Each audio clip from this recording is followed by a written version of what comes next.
নমস্কার বন্ধুরা, আমি শিউলি। গল্প নিয়ে আড্ডা ক্লাসিকে আপনাদের স্বাগত। এর আগে আপনারা শুনেছেন শরৎচন্দ্র চট্টোপাধ্যায়ের লেখা লালু ও গুরুদেবের কাহিনী। আজ আপনাদের শোনাব লালুর কীর্তির অন্য আরেকটি কাহিনী, লালুর মরা পোড়ানোর কাহিনী।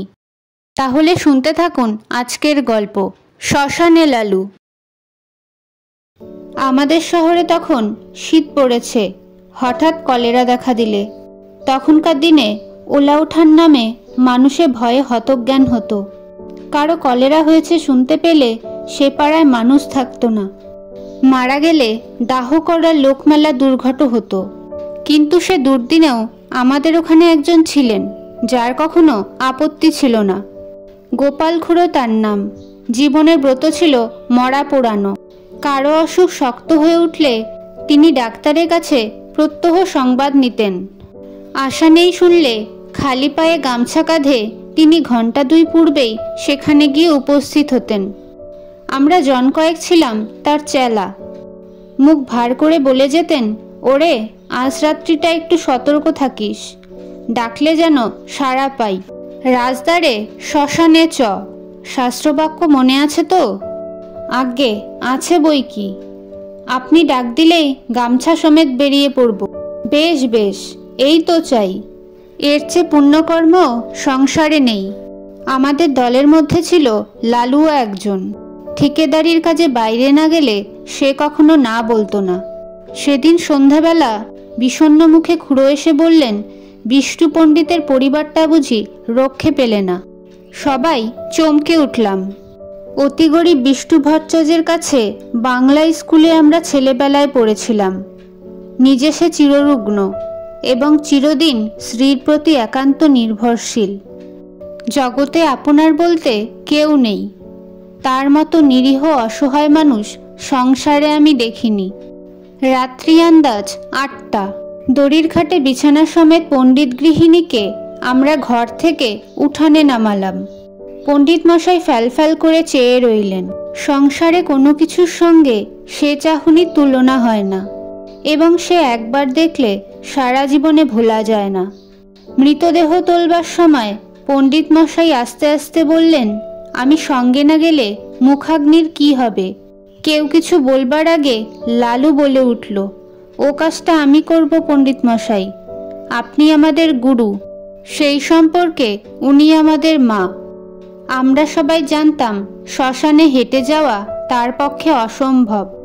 বাংলা স্কুল মিনিট 5 পথ। হাঁপাতে হাঁপাতে সেটুকু আসতেও তার আধ ঘন্টার বেশি সময় লাগতো। পণ্ডিত মশাই একটু চুপ করে থেকে বললেন, নিয়ে যাবার সময় ওর মাথায় একটু সিঁদুর পরিয়ে দিবি না লালু?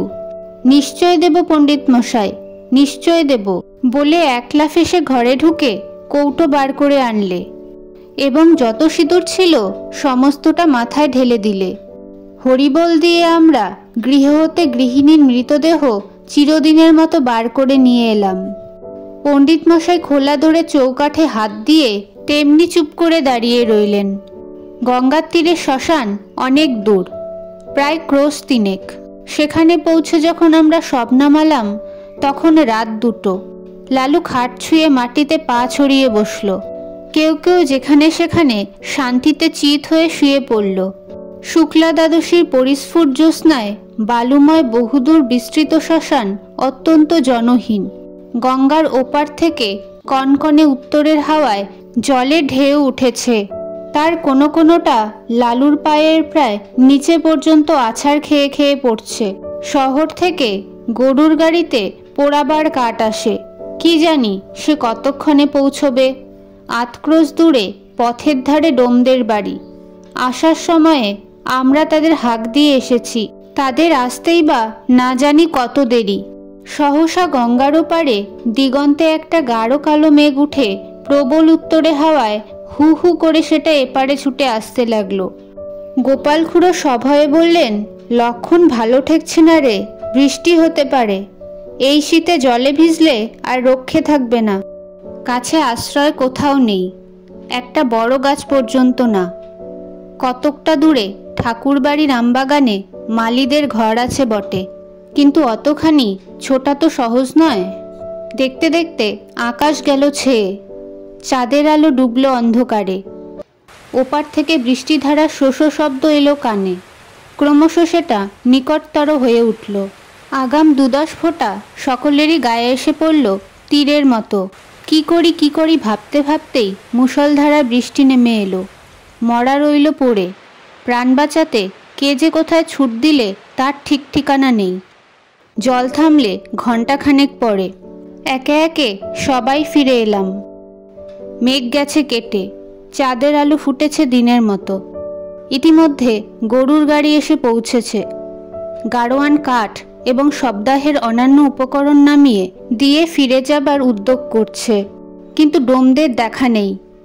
গোপাল খুড়ো বললেন, ও বেটারা ওই রকম, শীতে ঘর থেকে বেরুতে চায় না। মণি বললে, কিন্তু লালু এখনো ফিরল না কেন?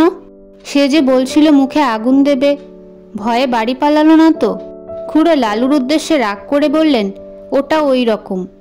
যদি এতই ভয়, মরা ছুঁয়ে বসতে গেলি কেন? আমি হলে বজ্রাঘাত হলেও মরা ছেড়ে যেতাম না। ছেড়ে গেলে কি হয় খুড়ো? কি হয়? কত কি? শ্মশান ভূমি কি না? শ্মশানে একলা বসে থাকতে আপনার ভয় করতো না? ভয় আমার?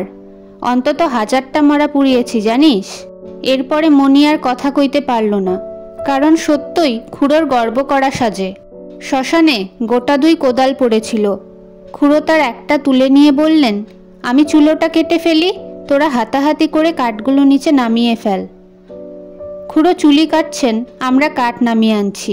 নড়ু বললে, আচ্ছা মরাটা ফুলে যেন দুগুণ হয়েছে না? খুড়ো কোনো দিকে না তাকিয়েই জবাব দিলেন, ফুলবে না, লেপ কাঁথা সব জলে ভিজেছে যে। কিন্তু তুলো জলে ভিজলে তো চুপসে ছোট হয়ে যাবে খুড়ো, ফুলবে না তো।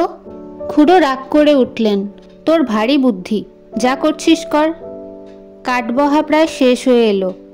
নড়ুর দৃষ্টি ছিল বরাবর খাটের প্রতি। হঠাৎ সে থমকে দাঁড়িয়ে বললে, খুড়ো মরা যেন নড়ে উঠল। খুড়োর হাতের কাজ শেষ হয়েছিল। কোদালটা ছুঁড়ে ফেলে দিয়ে বললেন, তোর মতো ভীতু মানুষ আমি কখনো তো দেখিনি নড়ু। তুই আসিস কেন এসব কাজে? যা বাকি কাঠগুলো আন, আমি চিতাটা সাজিয়ে ফেলি, গাধা কোথাকার। আবার মিনিট 2 গেল। এবার মণি হঠাৎ চমকে উঠে 5-7 পা পিছিয়ে দাঁড়িয়ে সভয়ে বললে, না খুড়ো, গতিক ভালো ঠেকছে না। সত্যি মরাটা যেন নড়ে উঠল। খুড়ো এবারে হা হা করে হেসে বললেন, ছোড়ার দল, তোরা ভয় দেখাবি আমাকে, যে 1000-এর উপর মরা পুড়িয়েছে তাকে? নড়ু বললে, ওই দেখুন খুড়ো, আবার নড়ছে। খুড়ো বললেন, হ্যাঁ নড়ছে, ভূত হয়ে তোকে খাবে বলে। মুখের কথাটা তার শেষ হলো না।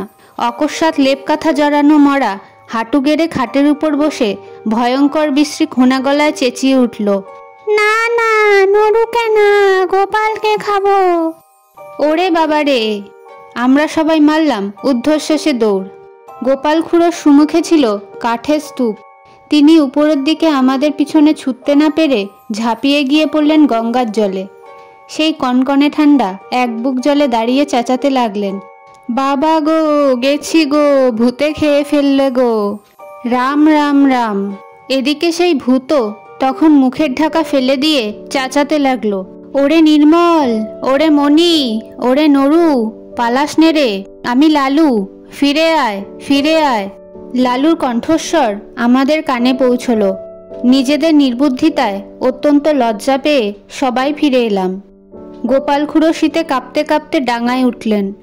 লালু তার পায়ের ধুলো নিয়ে সলজ্জে বললে, সবাই জলের ভয়ে পালালো, কিন্তু আমি মরা ছেড়ে যেতে পারলাম না, তাই লেপের মধ্যে গিয়ে ঢুকে পড়েছিলাম। খুড়ো বললেন, বেশ করেছিলে বাবা, খাসা বুদ্ধি করেছিলে। এখন যাও, ভালো করে গঙ্গা মাটি মেখে চান করো গে। এমন শয়তান ছেলে আমি আমার জন্মে দেখিনি। তিনি কিন্তু মনে মনে তাকে ক্ষমা করলেন। বুঝলেন এত বড় ভয়শূন্যতা তার পক্ষেও অসম্ভব। এই রাতে একাকী শ্মশানে কলেরার মরা, কলেরার বিছানা, এসব তো সে গ্রাহ্যই করলে না। মুখে আগুন দেবার কথায় খুড়ো আপত্তি করলেন, না সেসব হবে না। ওর মা শুনতে পেলে আর আমার মুখ দেখবেন না। সবদাহ সমাধা হলো। আমরা গঙ্গায় স্নান সেরে যখন বাড়ি ফিরলাম তখন সেইমাত্র সূর্যোদয় হয়েছে। আপনারা শুনলেন ছোট গল্প লালুর মরা পোড়ানোর কাহিনী। গল্পের লেখক শরৎচন্দ্র চট্টোপাধ্যায়। গল্পটি কেমন লাগলো কমেন্ট করে জানাবেন। আর হ্যাঁ, লাইক ও শেয়ার করে দেবেন। বাংলা সাহিত্যের আরও গল্প শুনতে চ্যানেলটি সাবস্ক্রাইব করে দিন। আজকের আড্ডা এই পর্যন্তই। ফিরব পরবর্তী আড্ডায় একটি নতুন গল্প নিয়ে।